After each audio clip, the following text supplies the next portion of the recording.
Even when you feel low, you can still go. Even when you feel slow, you can still go. Even when there's no hope, you can still go. I never answer to no, man, I still go. Go, go, go, go, go, go, go, go.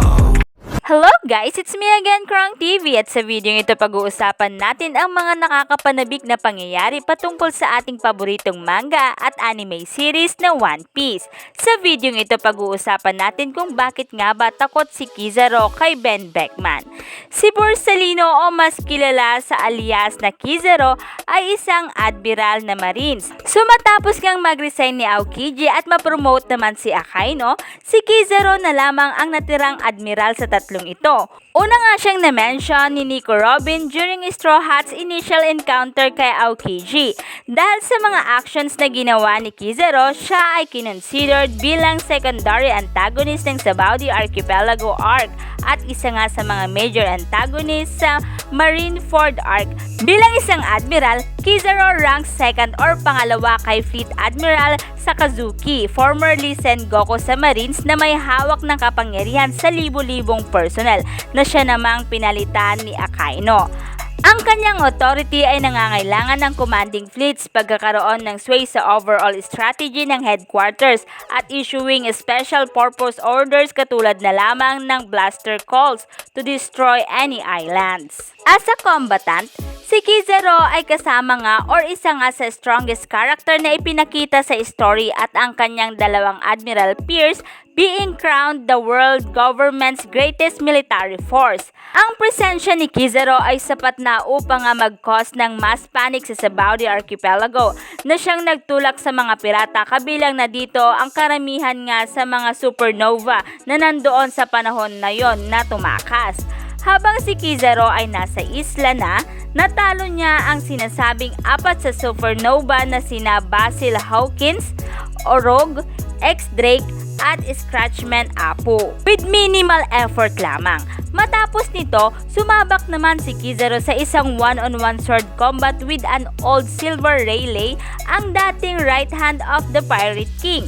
Natapos nga ang laban ng dalawa in good condition. Hindi naman gaanong nasaktan si Kizaru maliban doon sa maliit ngang sugat niya sa pisngi.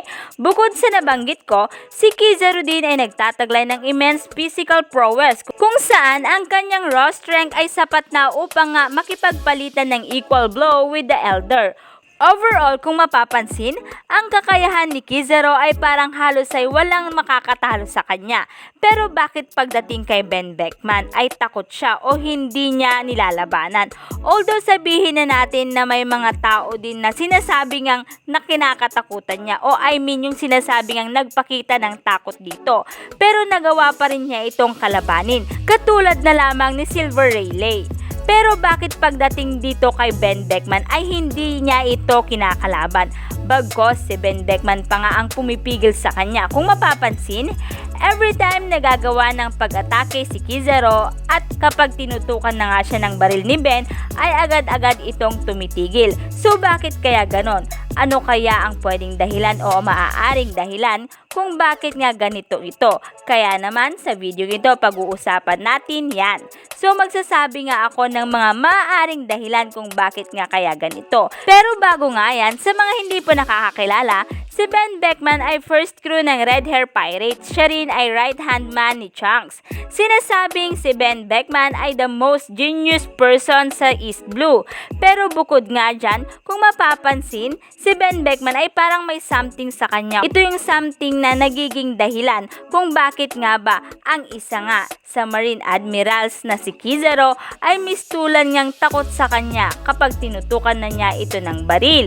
Sa kabila ng si Kizaru ay merong Logia ability. Paano kaya nangyari ito? Ano kaya ang dahilan nitong si Kizaru? So ito nga ang 5 na maaaring ang kasagutan sa tanong na ito. Number 1. Dahil sa si Kizaru ay nag-iingat lamang kay Ben Beckman, kung saan sinasabing ang unang dahilan ay dahil sa hindi pa nga nakakalaban ni Kizaru si Ben. Pero maaari din na dahil sa mga naririnig na rumors ni Kizaru patungkol nga sa abilities ni Ben. Kaya naman, mas pinili na lang niyang wag lumaban kay Ben Beckman, ang right-hand man ng Yunko na si Chunks. Kahit na si Kizaru ay isang devil fruit eater, malaki pa rin ang possibilities na kaya nga siyang matalo ni Ben Beckman. Kapag tinutukan na siya ng baril ni Ben Beckman at pinakitaan siya ng nakakatakot na itsura, kaya naman maaaring dahil dito si Kizaru ay nakakaramdam ng great pressure na siyang dahilan naman kung bakit nga ba siya hindi nakakalaban, dahil maaaring si Kizaru ay hindi type of person na sige ng sige, hindi niya ugaling makipaglaban sa taong hindi pa nito alam ang kakayahan pagdating sa pakikipaglaban. Hindi tulad noong kinalaban niya ang Supernova, kung saan ay naramdaman niya na hindi siya talo o hindi siya matatalo, or sabihin na natin na ramdam niyang still not beyond his capabilities. So yan nga ang unang kasagutan. Ano sa tingin nyo guys? Ito kaya ang maaring dahilan kung bakit hindi nilalabanan ni Kizaru si Ben Beckman? Pero kung hindi pa rin kayo satisfied sa sagot na yan, ay dumako naman tayo dito sa ikalawang kasagutan. Number 2, ito ay dahil nga daw sa hockey-coated bullets. Ang most plausible possibilities ay ang hockey-coated bullets. So bakit?